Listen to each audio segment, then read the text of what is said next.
Well, good evening, everyone.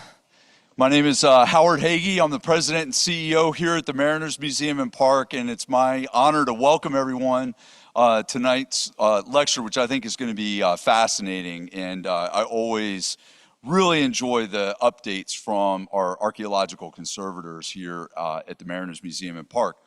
So many of the people in the room know that, and I want to say this by way of setting the context for tonight's talk. Many people in the room know that in 2016, the Mariners Museum made a commitment to begin thinking about ourselves a little bit less as an attraction and a little bit more as a community resource. And to memorialize that commitment, we drafted a new mission statement. And we say that our mission today is to connect people to the world's waters, because through the waters, through our shared maritime heritage, we're connected to one another. And the idea is that this shared connection to the water transcends race, ethnicity, gender, age, socioeconomics, all the ways that we're sometimes made to feel different from one another. And we think that's a very powerful mission for all times, right? And our collection, or our strategy to execute on that mission is to be collections-based and community-focused.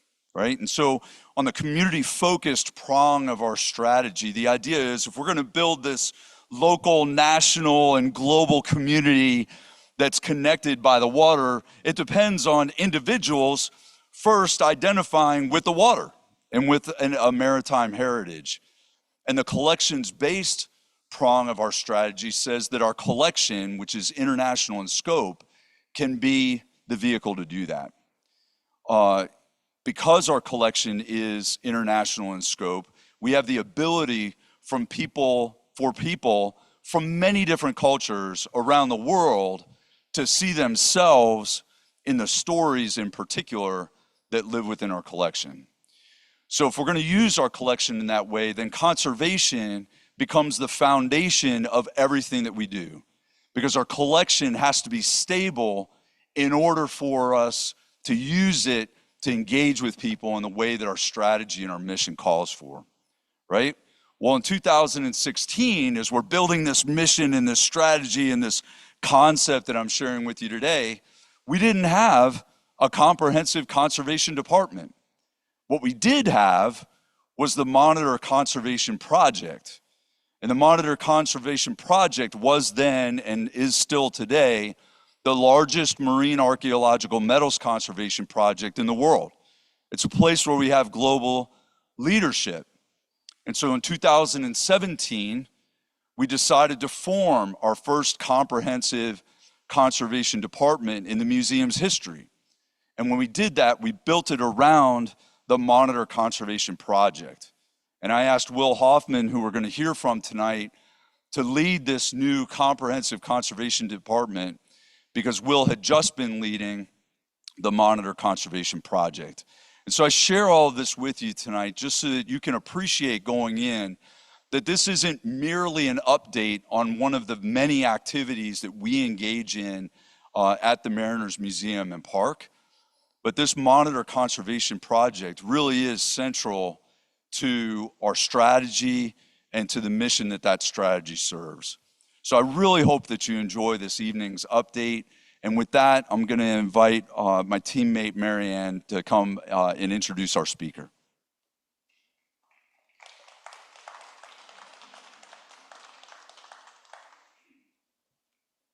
Thank you for that, Howard. Hello, everybody, and welcome again to the Mariners Museum and Park. I am Marianne Steimler. First off, thank you all for joining us here in person, and thank you to all of almost 200 of you joining us virtually from home. So I would also like to take a moment to thank some of our sponsors, specifically the York County Arts Commission and the Tom and Ann Honeycutt Fund, as well as our members and our donors. Without your support, we would not be able to share the mission that Howard just told us about. So thank you. So this evening, we are thrilled to have Will Hoffman here, one of our in-house experts, to tell us about the story and the process that the USS Monitor has gone through thus far. A process that you can witness when you come here to visit the museum firsthand yourself. And as we mentioned, Will Hoffman is our Director of Conservation and our Chief Conservator here at the museum. Hoffman earned his bachelor's degree in anthropology and fine arts at Buffalo State University, where he concentrated in North American and historic archaeology and sculpture. In 2009, he earned his master's degree in art conservation from Queen's University, where he specialized in object conservation. Also in 2009, that's when he joined the lovely team here at the Mariners Museum. Since then, he has been focusing on the conservation of all the archaeological metals pulled from the wreckage of the Civil War ironclad USS Monitor. Over the last 16 years, he has broadened his research scope to cover a wide range of research topics, ranging from the cleaning and stabilization of archaeological iron materials, all the way to studying the inner workings of 18th century steam engines. Wow. And because of his dedication and passion for his research, in 2017, that is when he was appointed to his position of Director of Conservation and Chief Conservator here at the Mariners Museum. So now, please join me in welcoming Will Hoffman to the podium to tell his story and the story of Monitor. Thank you. All right, test. Test. You hear me? All right. Well, thank you for that introduction. So the goal for tonight is really going to focus on within the Monitor story. It is so broad that what we're really going to focus on tonight is talking about the turret. So we recently drained the turret tank to do some maintenance, clean electrochemical system, which we'll talk a little bit about tonight. So I thought we'd take the opportunity to take a little deeper dive of turret story, in particular, its conservation story. We hear all the time, how is it going to take, why is it going to take so long, when's it going to be finished, what's going on with the turret. So I thought we really focus on, it's kind of covering a little bit of background, but really kind of basically take us up to speed from sinking in December all the way through to today. I'm going to try to do that in 45 minutes. We'll see what happens. So, December 31st, 1862, USS Monitor gets caught in a storm while being towed around Cape Hatteras in North Carolina. Many different speculation on how the ship started taking on water. It may have been a hull failure. It may have been water coming in underneath the turret. But ultimately, the ship succumbs. The water eventually puts the boilers out. Ship begins to sink. From what NOAA thinks and speculation, it's long, skinny ship, turret in the middle. It's believed the ship sank stern first, potentially bobbed a little bit, and at some point goes into the sediment. Turret falls off, it's only held on by gravity like Bismarck or the Hood or any battleship. The ship ends up landing upside down on top of it. So the ship's about 179 feet long. It's in 230 feet of water. So we're only talking 50 feet-ish of going in. So we're not talking Titanic, which went deep down. It was a very short drop for all intents and purposes. And so several people go and groups try to go and find the wreck, but ultimately the wreck site is discovered in 1973. There was, said, several groups try to go out to find the wreck, but ultimately a team from Duke University, MIT, University of Delaware, North Carolina Department of Historic Resources, National Geographic, discover the wreck. They partially do it because Monitor's logbooks are on the seafloor. However, the Rhode Island's tow ship's books existed, and so they use that information to help triangulate the position. So the wreck's found in 1973. It's confirmed in 1974 because initially they're like, they're not quite sure it's the Monitor because they're looking for a turret. But they're like, what's upside down? And so once they realize it's upside down, it's confirmed to be Monitor. And in 1975, the wreck site is designated as the first National Marine Sanctuary underneath the National Oceanic and Atmospheric Administration, which just celebrated its 50th anniversary this year. And so the first time they go down to the wreck site is in 1977. And you're going to hear throughout the evening like the Monitor story already, which we haven't even talked about the battle. It's a movie, and these little moments that happen are just sort of you can't write it. And so in 1977, they're taking the first submersible down to the wreck site, and the first thing they find laying in the sediment as they're coming to the wreck site is the emergency distress lantern. It is the last thing the crew sees from the Rhode Island as Monitor slips between the waves. So the last thing they see, the first thing they find. And so they go back down to the wreck site in 1979, and in the 79 expedition, they're actually doing an excavation of some test pits across the wreck site, because they're at that point wanting to understand sort of the deterioration of the hull. So they take some metal samples, but they bring up over 117 artifacts in 1979. They go back down to another expedition in 83, and that's when they recover the unique 4-fluked anchor. And at that point, where are we going to put all these materials? Where's the ultimate home? And so that's when, in 1987, recognizing our proximity to the battle, the Mariners Museum, one of America's leading maritime museums, we're designated as the principal repository for conservation, curation, and display. However, at that time period, there's no real plan for a major recovery. However, by the late 90s, NOAA decides or determines that the ship's starting to advance in deterioration. So we call Monitor an ironclad, but it actually has an iron hull. And it has angle iron struts that hold up the lower hull, think almost like a skyscraper. And as we've all recently heard, parts of Titanic, last year started falling in. They noticed between the 70s and the 90s, just parts of the hull structure are starting to fail. And they ultimately make the decision they want to recover the signature artifacts, with the main one being the turret. So Monitor's revolving gun turret is the first revolving turret used in combat on a ship in human history. Every turret around the world after that comes from it. It's really that signature artifact. However, challenge is the turret and coming to rest just underneath the engine room and the corner of the armor belt, which is 5 layers of 1-inch iron, oak, and pine that wrap around the upper part of the hull. And so they come up with this plan, this 6-phase recovery plan, which begins with shoring up underneath the ship, some pre-excavation to be able to hold the hull up, to ultimately enable the recovery of the engineering section that then sets the stage for the recovery of the turret. So when we think of scale of projects, where does Monitor fit in? We talk about contemporary projects. You can make the leap to these international projects like the Mare Rose, like the Vasa, in the sense that those are the leading ships of their day. And you think of Monitor being that time period, the scale. We will ultimately have over 210 tons of USS Monitor recovered. As Howard mentioned, it's the largest marine metals, shipwreck recovery, and conservation effort ever undertaken. And so we think of scale, this is where we fall into on this project. And so major engineering recoveries, that whole back part of the ship is raised between 1998 and 2001. And so they bring up floors, steps, railings, 5 of the ship's steam engines, the framing underneath the engine.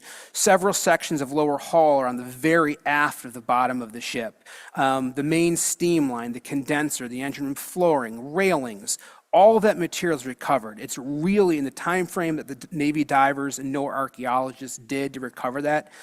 It's really a Herculean endeavor. And all those materials are all recovered to set the stage for the recovery of the turret. So for the turret, they basically designed this 2-part recovery structure, which has this upper frame called the spider and this lower recovery frame that went underneath the turret, because the turret's upside down. And so as we'll learn later in the presentation, all the weight of all the artifacts, all the material is sitting on the roof. So they're worried that if they go down with the spider, which will kind of come down like your arcade claw to grab the turret, they're worried if they bring it up without a support underneath, the roof will give out and they'll lose everything. So they've built this 2-part system to lock together and then recover it via barge. So the next video will give a good synopsis of that whole process. When the time is right, the derrick will lower it into the water. When the spider reaches the wreck site, each of its 8 legs will be secured underneath the turret.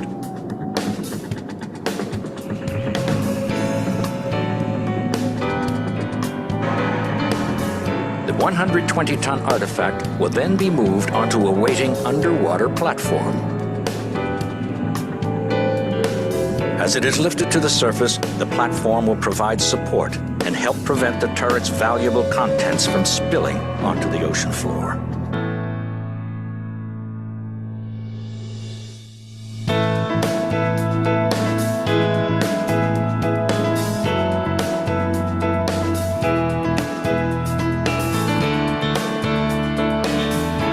You see lower structure right there.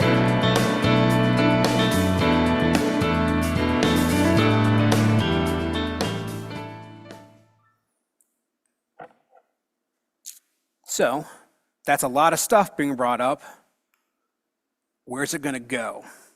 And so that's the other part of the story. So on the one end of discovery and recovery is getting the artifacts, but then establishing a place to put them. And so one of the themes now, we go to the museum, we'll talk about, we see the laboratory complex and the establishment of that. But when these things were coming up, the thread is it's all new. There's similar projects, but in terms of scale, we're figuring out what we have, we're going to figure out where it's going to go, how we're going to conserve it is all being kind of figured out as the stuff's coming. And so at the museum, they're building the tanks. Prentice School, Newport New Shipbuilding is building the tanks on site. And so there is the turret tank being assembled on site, and so it's being all built. They actually poured a concrete pad for it, which is kind of back on the other side of this wall right here to receive the turret. And so once it's brought up from North Carolina via barge, it's rolled just right down the James River. And incredible part of the story is that the Battle of Hampton Roads, 2-day battle between the ironclads, and then from March 9th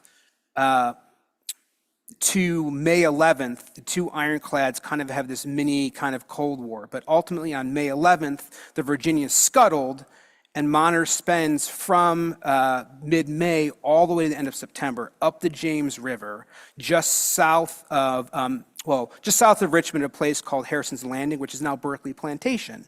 And so that meant that Monitor had gone up past the museum on the James River, would have then come back down, going up to the Washington Navy Yard, and now Monitor was making its third journey now here to the museum, and the crew would have seen the exact same spot where it was coming in. And so just rolled up right in the James River, it's brought up in the museum into its partially fabricated tank. So they left one side off. And so once the turret gets here in August of 2002, it's basically a three-dimensional archaeological excavation. The turret, and this doesn't even do it justice, it's partially excavated, but it was full of coal, marine concretion, which is a combination of sediment, corrosion, marine life, covering everything piled up.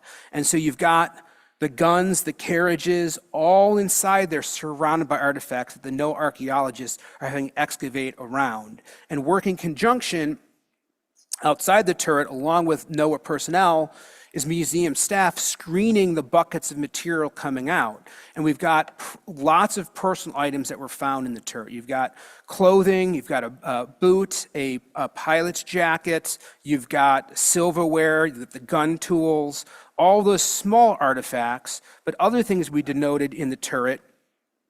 Again, I'll say it again, and I may have not said it yet, but it's a three-dimensional archaeological excavation. So we're seeing these things for the first time, that these objects and components haven't been touched since the sinking.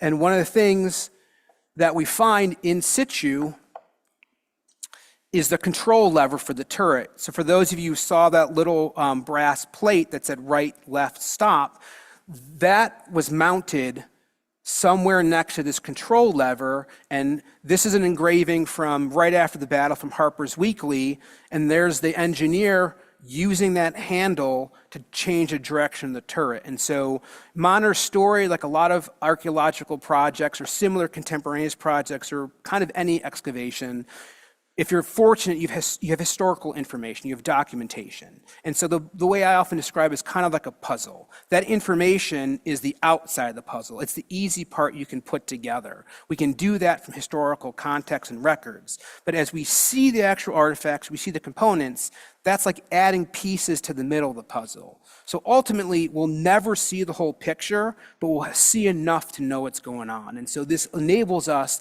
to get that insight, because there's the lever, it's in the engraving, because just because something writes it down or somebody draws it doesn't mean it actually happened. And so these are these moments where we're blending the archaeology with the storytelling. So of course, all of this is going on, but the most important component of the whole endeavor was to remove the two sets of human remains that were found in the turret. So 16 sailors ultimately go down the vessel, of which 2 are found inside the turret. Now, it was not fully expected to find sailors, but it wasn't going to be surprising either. And so those remains are excavated, and then they're transferred. The acronym has changed, but at the time it was a Joint POW MIA Accounting Commander JPAC in Hawaii for DNA analysis. And then facial reconstructions were done at LSU. And so from DNA analysis, from the facial reconstructions of the 16, they were able to, over a 10-year period, narrow it down to 4 sailors. However, by 2013, knowing it's mitochondrial DNA, female line. Haven't gotten a positive ID. Both sets of remains are interred at Arlington National Cemetery. So back to the turret. In 2003, so that first year that again, all the excavation now is happening year-round outside. And so in 2003, the spider assembly is removed over the top of the turret, as well as they take the legs off, and then it's kind of hard to see here, but the recovery structure, the turret was pretty tight against that lower big frame, so that way artifacts couldn't fall loose, but it also means you can't have access to it. So at the same time they're removing the spider, they jack the turret up a couple feet and put initial cribbing blocks underneath it to create kind of a gap, and they hog out some chunks of that lower structure to provide some access underneath the turret. So that takes place in 2003. And then in 2004, to gain access to the guns and further inside the turret, they removed the gun tracking, the slides the gun carriages rode on. So you can see both the guns here, the tracking, forward brace, aft brace, that's taken out, and then both guns are removed in September of 2004. Again, all this work is happening outside with areas all across the museum being used for storage, for treatment labs, mobile buildings are brought in, all trying to figure this out. And so then in 2005, work begins on the Monitor Center, the Ironclad Revolution exhibit, and as we've heard from Howard in the introduction, the Batten Conservation Complex, establishing a laboratory.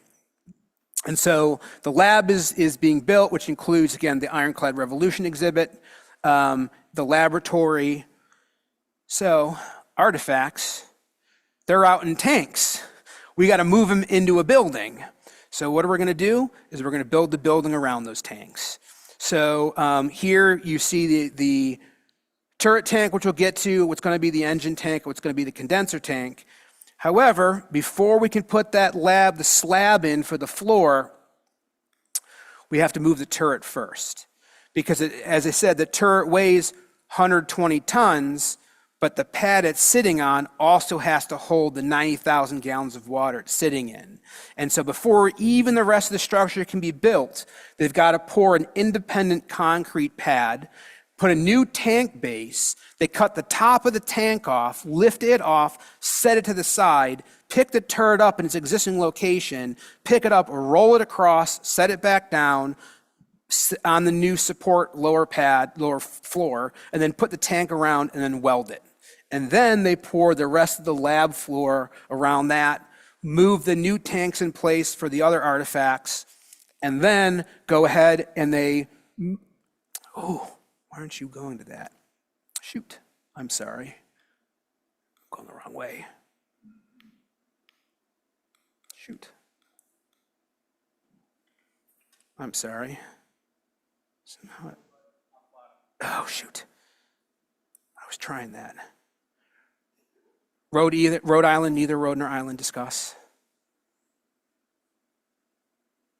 Sorry, Tim. I did something. All right. I didn't advance.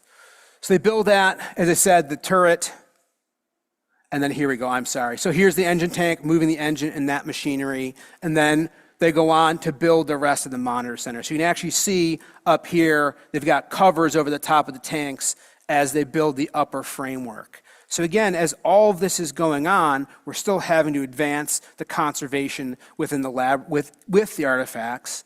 And then in 2007, the laboratory and the complex open, Ironclad Revolution exhibit, wet lab, large artifact gallery, interior view of the wet lab, and then our upper clean lab. And so all of this is going on. And so to understand the turret, so to conserve something in conservation, we really have to understand its materiality. We have to understand how an object is made, how it was used, and then how it deteriorated over time. We have to understand its materiality, and because through the materiality, we can dictate how we conserve it. So the turret is primarily all wrought iron. And this is a detail from Captain John Erickson in 1861. And it's showing an overview of some of the components. And it's funny that in 19th century engineering drawings, you kind of have like a top view, side view, back view, all these different views extrapolated. So it's sort of, when you first look at it, you're not quite sure what you're seeing. And so for the turret, it's kind of almost like a suspension bridge. You have a core inner framework, which is made up of diagonal braces, which basically support the turret from a central post, inner framing, and then wrapped around and attached to that core framing is approximately 200 plates of wrought iron that are 3 feet by 9 feet by 1 inch thick. Inner 2 layers are riveted together, and the rest is bolted together to form 8 inches of armor. And that's attached to this core structure. And then on top of that, and we'll see it again in a second, for the roof, our main trusses, and then railroad track on top of that. And so for the outer roof, there are approximately 14 half-inch plates of wrought iron that make up the outer roof. The central 6 are screwed right to the roof structure, and then all the outer plates are caught underneath the retaining collar. And then there's canopy stanchion sockets, the canopy of the roof.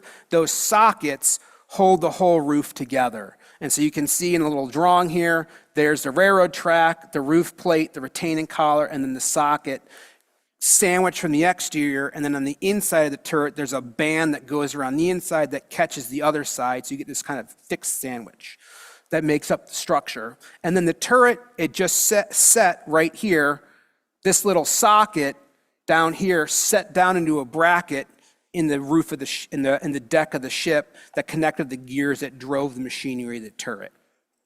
So here's the structure of the roof. And so here is an image, a sketch of the turret roof circa 2006. And one of the things they note by 2006, again, we're doing all this moving and shaking in the lab, we're still continuing to do some of the excavation work, is they note one of the central plates back here is beginning to kind of let go of the rail. And so they come up with a shoring plan to secure up underneath the roof. And they install this whole structure of wooden cribbing and turnbuckles across the roof to be able to shore that. And so they have to excavate all the concretion off of the top, which included the excavation. For those who were here and saw the turnbuckle, that was found during this excavation. But then the year after, they're continuing some excavation work, we're still finding artifacts within the turret. And so these are some of the railroad track inside the turret, and you see a little teeny fragment right here. It's a little piece of, not quite sure what it is. Well, what it turns out to be is fragments of glass. And so that goes to the conservation treatment, the conservation process. And what it turns out to be is the fragments of a glass bottle. And they put it back together again. And what you see, the only surviving part of this glass bottle is a phoenix and the Latin word resurgam, which in Latin means I shall rise again. Can't make it up. And so again, it's these little notes that connect you back. As we're talking about the turret, we're talking about this big machine, the mechanical system. But it's through these small artifacts that we get these little insights in the human story. All right, so how was the turret made? So Monitor is the only Monitor class monitor. The next class is Passaic. And their turrets are a little thicker, 11 inches of armor instead of 8. And there happens to be this gentleman who's writing in 1862 for Harper's New Monthly Magazine, who happens to go ultimately to Novelty Iron Works, which is where Monitor's turret was built, and walks through the whole process in this article of how turrets are made. And so he initially talks about you're producing iron, and so this is from that article, and it's called Forging a Bloom. And actually what they're doing at that time period, at least in talking about here, is taking up old scrap wrought iron, heating it up, and beating it together underneath a big steam hammer to make what's called a billet. And then from there, your two options which you had at that time period is to form that into a usable material from a billet. is to either use a big steam hammer to hammer it into plate or ultimately push the metal through rollers. And what you're doing in this process is you're physically changing the grain structure of the metal. You're actually crushing metal grains and elongating them in this process and folding it and hammering it and folding it. If you've ever seen, what's that show called? The knife making show on Netflix. Forge and Fire, and one of those kinds of shows where that mechanical motion is actually bringing back, giving mechanical strength to the metal by changing the grain structure. And so they walk this article of how they're picking up these billets and moving them and hammering. They're walking through it, and you go, oh my goodness, like does that still exist today? Well, it just so happens that they're still doing it. They walk through this whole process of on our right is from our collection is a Thomas Skinner painting of using a steam hammer to forge a shaft, and then on the left is forging. This is done in India in 2008. You can find it. We're going to watch a little bit of it, but what you're seeing here is word for word what's described in that 1862 article. So it's there's a big boiler in the back, way back here. The gentleman is going to be activating the steam hammers here. You have a whole crew. And in the chain fall in here is hand pulled. In ours from the 20th century is a motor on it. But you're going to look at the coordination of the team. And this doesn't have any sound.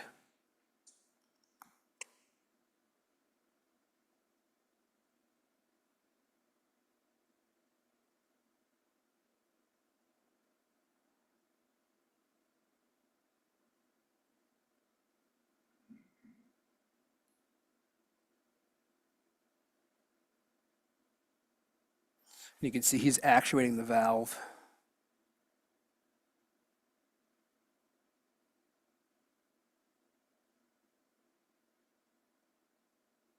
So you see it being crushed.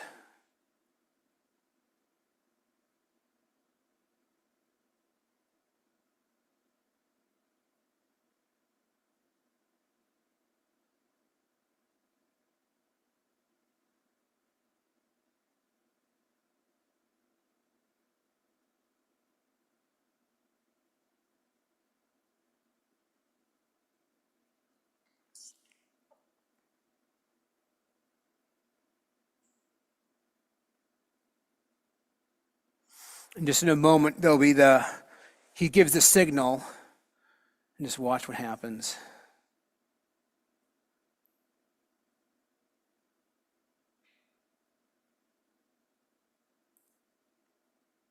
And so you can imagine that for all the iron being produced for a monitor and how hot that was.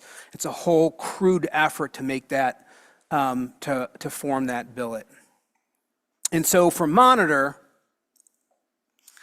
the iron for the turret comes from Baltimore at a place called Batten Son, converted into plate there, and then transferred to Novelty Iron Works in New York.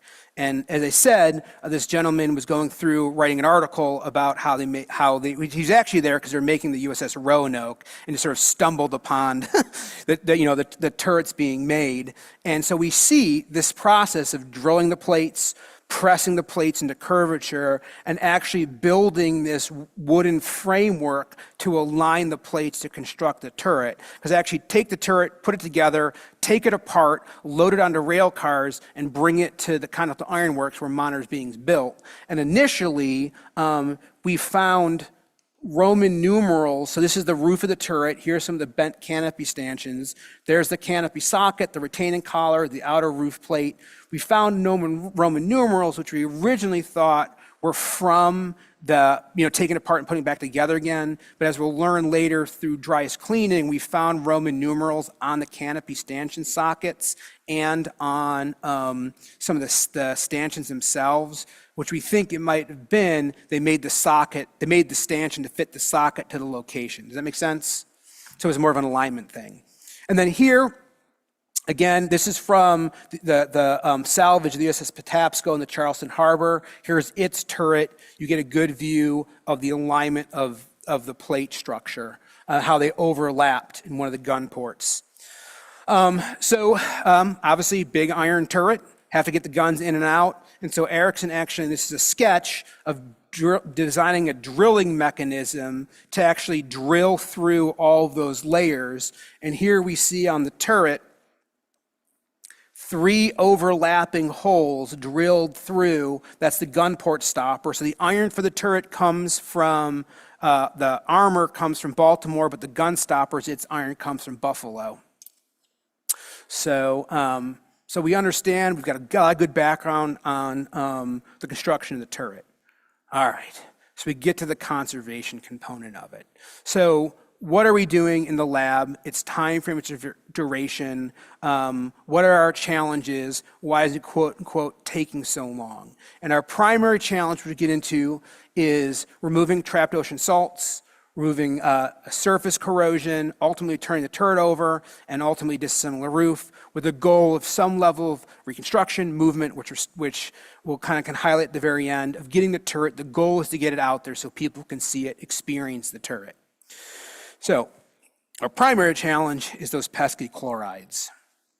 So we're gonna do a little bit of science. We're not gonna go too deep, just a little tasting. And ultimately here, this is a really good overall view of what happens to iron at the seafloor.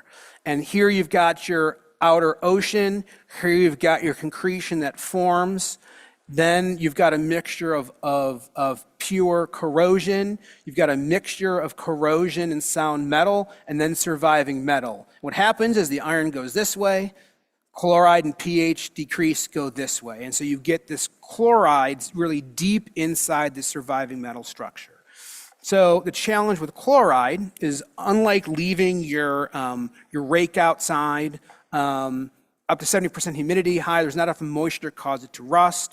However, if it's contaminated with chlorides, corrosion will go low as 11% humidity. And the type of corrosion that affects iron is very voluminous, it's very expansive, and it grows and grows and grows. And so if you don't extract it, depending on the material of your object, it's just gonna fall apart. And so what we're trying to do in the lab, and why you see these artifacts in these large treatment tanks, is our fundamental goal is to extract those ocean salts. And so our primary driver for that is to use chemistry, in particular electrochemistry, with the goal of creating an electrochemical circuit, electrochemical cell, in which we put electric current into the object. And basically what we're doing is we're chemically converting iron corrosion products and materials from more insoluble forms to more soluble. We're causing that corrosion to chemically break down and come off the object. Now, it'll never reattach, but also through that process, we're freeing trapped chlorides in that material. So through a combination, we get through disassembly, through physical cleaning, and this electrochemical process, we're going to be trying as best as possible to drive and draw those chlorides out of the object. And so for the turret, we've got this process here.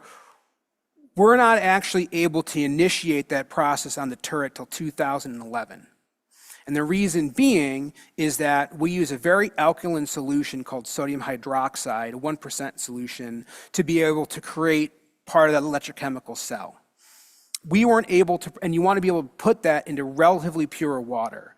Because if you put sodium hydroxide in tap water and you put electrical current through it, ever heard of hard water? All that lovely calcium and magnesium plates onto your object. And so the turret got here in 2002, its electrochemical treatment didn't start till 2011. And that is because it wasn't until 2011 that we were able to get this large reverse osmosis water system, be able to produce 90,000 gallons of pure water. And so it's these treatment steps in the process that, again, scale. It's a custom water system built just for us to be able to do that, to also tackle the engine, all of the materials. So it's just one more step in the process. And so when we get into 2011, that's also then we get back into the cleaning of the turret. We get back in, continue to clean interior features. We're actually able to deconcrete the exterior of the turret, because before we wanted to leave the marine growth on it because we didn't want to expose the object to water. We wanted to use that concretion to protect the surface. So we're continuing to do excavation on the interior of the turret, And then the other thing we get into is on the interior of the turret, there are these wrought iron plates, which we effectively call nut guards. And what they do is they cover the rivet and bolt structure that held the plate layers together. And the concern was, and the reason why these plates were there, is that if an artillery shell hit the outside of the turret, as it did, right on top of one of the other side, the exterior bolt heads, it would drive the bolt in and just like cracking a baseball, transfer the energy, knock the nut off on the inside and kill the gun crew. And so there was a gap, unfortunately, behind them full of marine growth. So we started removing those in 2011. And as you can kind of gather from these images, the turret was largely devoid of any kind of human context to the people. We'd been largely excavated. However, in 2011, when we removed the nut guard, there you can actually see two bolts sheared off, and there's this actually corresponding nut that got caught by the nut guard. But we find this right here. And what that turns out to be is a silver spoon that belonged to Samuel Augie Lewis, who's the third assistant engineer who died in the sinking. So again, it brought us back to that connection of people. And so one of our other challenges in conservation, when you approach with any kind of conservation challenge, is, and you don't quite have an answer, is you do in our field, and like many fields, you do a literature review. What have others have done?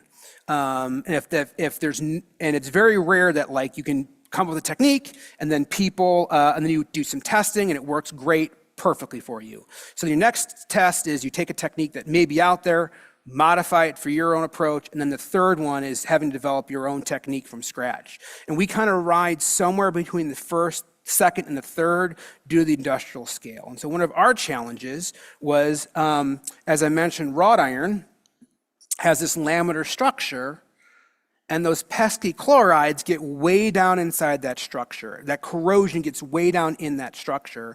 And so one way, simplest way, is to try to mechanically dig that out. Well, you may be able to do that for small artifacts, but how are you going to clean physically, a 120-ton, 9 feet tall, 22-foot, 21.5-foot wide turret? You look to industry. And so it just so happens in industry, they use a technique called dry ice blasting. So instead of walnut shell, instead of using sandblasting, they actually use dry ice, almost like that, as a medium to blast and remove corrosion, to remove debris. Because it's dry, it's non-toxic, they use it to clean electronics, they use it in the food industry. And so we tested this technique and applied it to monitor.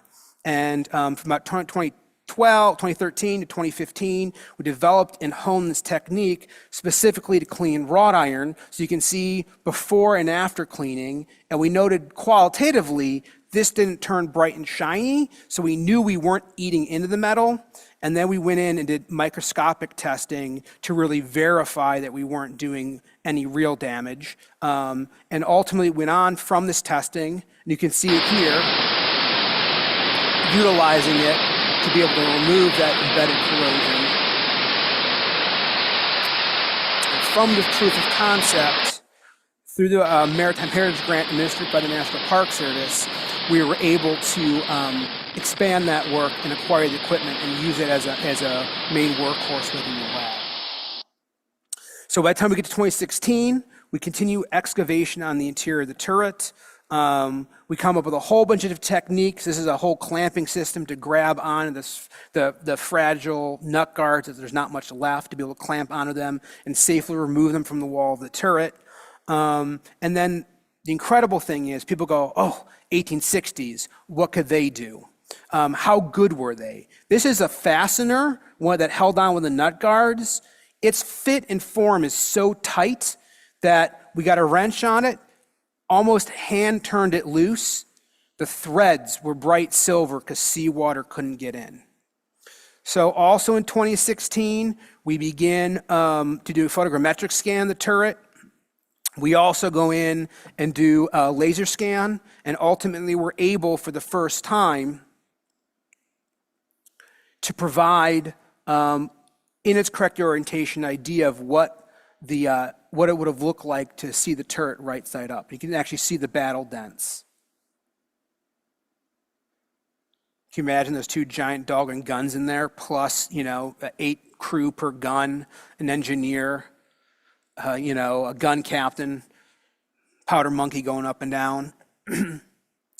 We also, in 2016, upgrade the electrochemical system. And then ultimately, as we start winding down, by 2011, here's what the low recovery structure looks like. You can see the turret up on cribbing block. That's the cribbing block that it was jacked up on. And we knew, because what else happened in 2011? We switched the solution from tap water to caustic. Organic things don't like living in caustic and very alkaline pH. And so by 2017, we already knew at 11, we start seeing that cribbing block beginning to succumb to the caustic.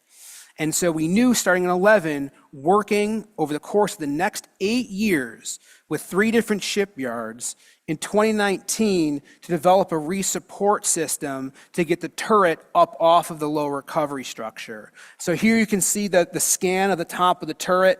That's the cribbing block installed with the stanchions. We installed, because that structure is coming out, we installed a cable and beam system to support the roof during the process of resupport. We also had to keep the turret wet during the same process, so we developed this whole soaker system to be able to keep the turret wet while the shipyard worked, tied to pool timers, because when you're welding and cutting, you can't be standing in water. And so we had to engineer all of that, and then in 2019, in April, Newport News Shipbuilding came in and resupported the turret, and this short video will show that process.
So there's what it looks like.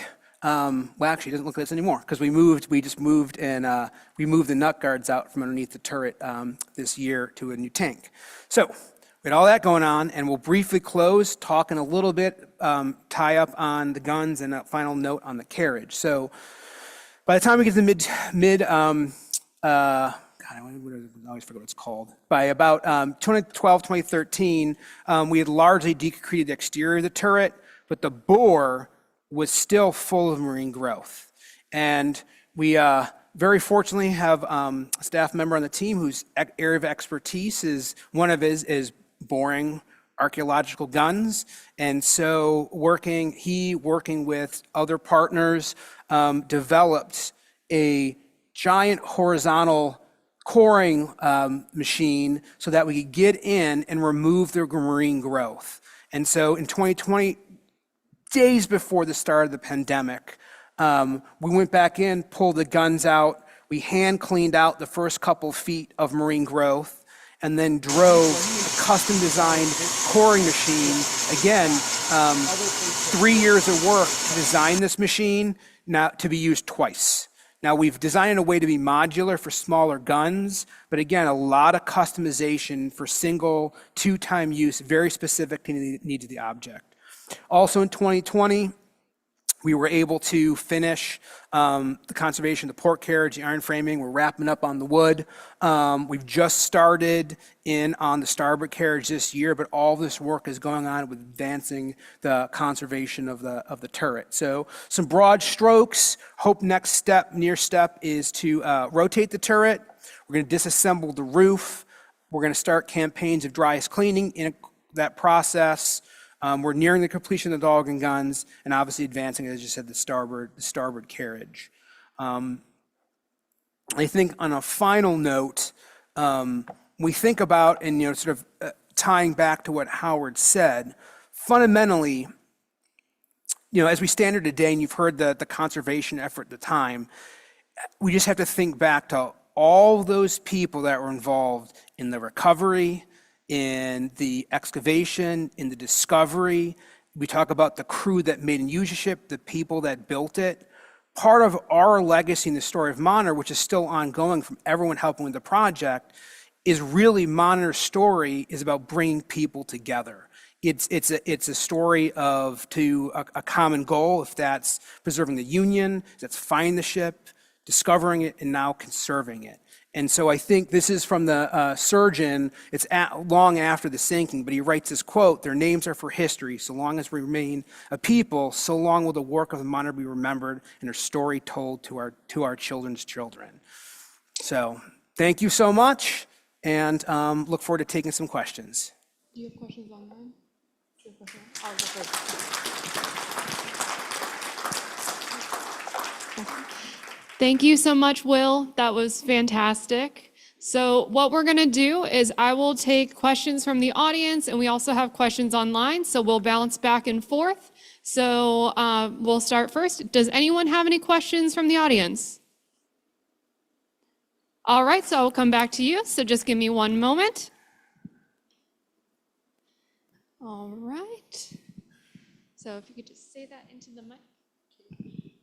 With everything that you sort of scrape out and pull out, do you then sort of sift through it all?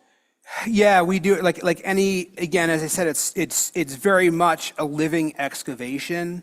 So every material we will go back through and screen. So we found many artifacts that way, from shoe grommets to buttons to glass to all kinds of very small things. Screws are all can be found in screened material. All right, we have one coming from online. How many hours estimated did the U.S. divers spend on the U.S. Monitor recovery? It was multiple field seasons. I don't know off the top of my head. It was not short, but not as long as you'd think to the time amount of material that recovered. So they were very tight windows because it's out in the in the Atlantic. And so financial time, as well as the ability between saturation divers and free divers of having to navigate all that timing. But I don't know off the top of my head. Okay. Follow up on that, were there any commercial divers contracted to support the team? It was a range. Again, I'm not familiar. A good resource would be Dr. John Waters' book. I'm blocking on the title now. USS Monitor historic ship makes its final voyage. Something along those lines. If you read Dr. John Waters' book, that'll give you a good synopsis of the whole project all the way through that might answer that. Do we have any more in the audience? All right, do we have any more online? All right, go ahead. Was the battle damage well documented at the time, so during the restoration damage from the battle, the sinking, and being at the ocean floor determined? Can you repeat that? Can you repeat again, please? Was the battle damage well documented at the time, so during the restoration damage from the battle, the sinking, or being at the ocean floor?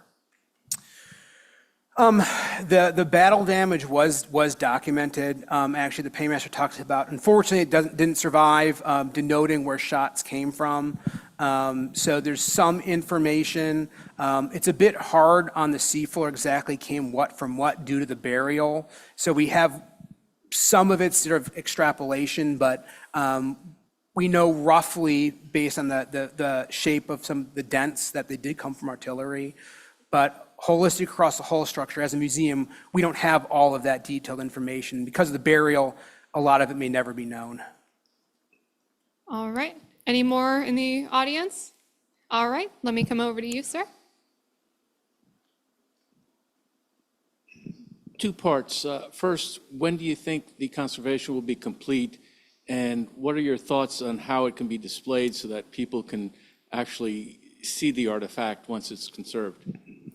So I think the best way I kind of describe, at least my own take on the Monitor project, is kind of like the space program, which has this thing called sequence of missions, right? You know, the reason why you had Mercury and Gemini and into Apollo is because you had to complete a bunch of steps. So the hard part for us is, you know, as a museum and as conservation professionals, you know what you don't know, and there's certain things that are outside of our just skill set. And so one of them is picking up and turning over a 115-ton turret. And so steps like that, we have to work with partners to re-support.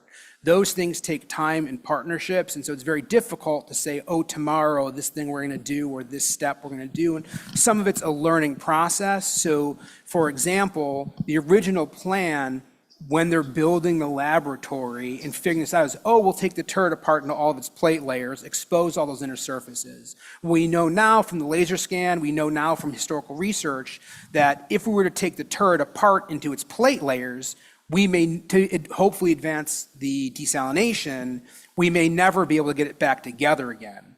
So we've made the decision where we're not going to take the turret apart, which means now we have to figure out a method to get it out of the lab. And so we're very fortunate now that we're kind of reaching a phase that we can we're starting to think about interpretation, because, you know, the exhibition space is 20 years old or nearing 20 years old. So it's taking information and learning. So it's very difficult to say. I will say this for the turret. From our experience with dry ice cleaning, we're pretty confident on the amounts of steps it would take to finish the turret. So you could say, I'll put it this way, if all our ducks aligned and, you know, and shekels fall from the sky, we could functionally probably have convincing the turret done in conservation within a 10-year time frame. Could be less, could be more, but sequentially there's so many factors. It's very difficult for me to say in 3 years it's going to get done. You know what I mean? And so it probably wouldn't be less than 5 if all the stars aligned. But again, it's one of these large Herculean projects, and we didn't invent, like, we're not the first to do marine archaeological conservation. It's been a field for many decades. However, you take the knowledge that's out there and having to address it to the scale of the project you're working on, and for us, giant turret. And so it's that scaling up makes it very difficult to pinpoint specific things. Does that make sense? I know it's kind of going around it, but because if I say it'll be done in 3 years, and I keep touching this thing, in 3 years it'll be like, you said me 3 years ago it'd be done. It's just very difficult to do, and all I'll say is we in the lab and at the museum are working as fast as possible, but we also within the laboratory, I've only spent the last hour now talking about the turret, but we could do the same thing for the condenser, for the engineering section, for the engine, for the machinery, for all the organic materials that we have. We have to work our way around the collection. So the idea is working on little facets of it with the idea of trying to advance the whole project. But it's one of those things that it's so big, you just want to take a nap. So, we have to be very targeted on different sections to try to advance the whole.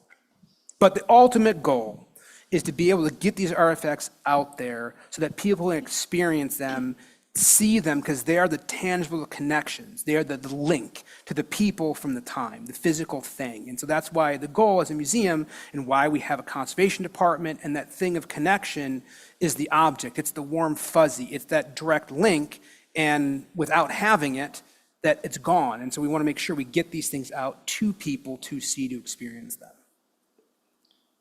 All right, we have another question coming in from online. Are there any plans to flip the turret over to its original state? And what are your thoughts on turning it over? We are currently working through options.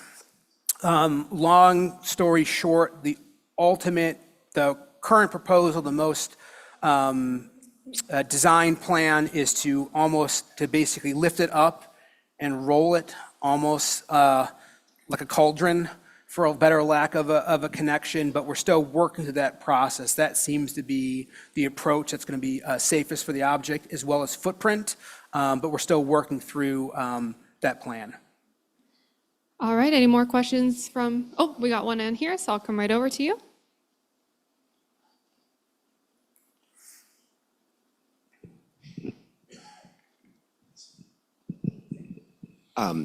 So let's fast forward. I always think so far ahead. Once you have everything conserved and everything's ready to go, how much of the monitor can you actually put back together? So what we have from the ship, as I said earlier, which I didn't touch upon in this presentation, is almost the entire of the engine room. We've got 5 of the ship's steam engines, a lot of the hull structures. The hope is, as much as possible, we can reconstruct the engineering section so that you can basically stand in the engine room where Lincoln stood, looking up at the gauges and the machinery in the front of the engine, and the back of the ship. So we have about 50 feet of the ship, all the way from the skeg beam, all the way pretty much, well, we don't know quite sure exactly orientation engine flooring we have, but probably in the middle of the engine room. And then we have the turret. And so how we arrange that for best storytelling, we don't quite have that planned out, but we are at a point now where we're actually starting to begin that discussion. So we've reached a point to where, how what's that vision going to be like? Because a lot of the planning was done before we even knew what we had. And so there's been a lot of lessons learned and understanding and all lifting, moving, where things can go. So it's actually pretty exciting to be at this phase, to be starting to have that beginnings of a vision, but still a little TBD. All right, we got one more question from online. Were both cannons brought up, and if so, will they go back into the original carriages? So we have both the 11-inch Dahlgren shell guns. They will not most likely go on their original carriages. And the reason being is that the structure of the surviving carriage, it's a composite object. So it's got, first and foremost, there's some structural integrity, but secondarily, it's a composite object, which means it has copper alloys, iron alloys, but its core is white oak. And the environment for storage of organics is different than the metals. And so we're now part of the process of display is there might be a hybrid where we can have the guns on a storage mount, maybe part of the carriage attached, but it's not going to be originally as is. And also the discussion too is, do you put the guns back in the turret after it's conserved? Well, then if you put the guns back, people can't go inside the turret. And so, again, understanding the ability to tell the story and provide experience at the same time, we're all kind of figuring how do we best do that, because we're in a place to start having those discussions. All right, we have time for one more question. Any more questions from our in-house audience? One more question, so I'll come right over to you.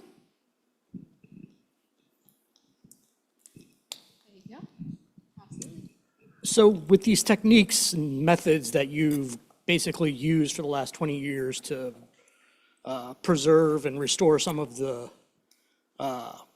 metal items that were brought up from the wreck, has anybody else from any of the naval battle or naval institutions come to you folks for ideas or maybe, studying them to use at other locations, maybe like Pearl Harbor or one of the other naval battle sites that they have good information on?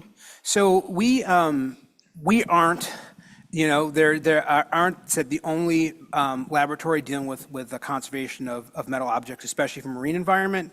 So there are similar projects as the Confederate submarine, the H.L. Hunley down at the Warren Lash Conservation Center. There's parts of the CSS Georgia that were covered. There are numerous labs around the world. And so Being part of the global conservation community, especially through the International Council of Museums, through ICOMCC, which is a subgroup. There's one group focused on metal materials, one focused on organics. We share research. So I think we're very fortunate here that we're given the opportunity to take the time to do the research, to flush out the techniques, to solve our challenge, but then your added benefit is that you can then share that research and work with audiences, both with nationally, especially the American Institute for Conservation, through publications, but also through the Society of Historical Archaeology, that we can share this research and the work done here so that others can learn, and of course we can go and learn from them, because you never want to work in a vacuum because other people are working on very similar projects. I would say always the challenge is, just because it worked for them, will their methods and techniques apply to what you're working on? And so the opportunity to talk and discuss, we have to do it because we can't just do this by ourselves. It really does take a village. All right. Well, thank you so much again, Will. This has been very informational. Thank you all for coming out tonight. It's been a pleasure to have you all here. So safe travels home, and we hope to see you all again at our next event we have coming up on June 28th, our Sips and Trips event. So check that out on our website. But thank you again, and have a great rest of your evening. So.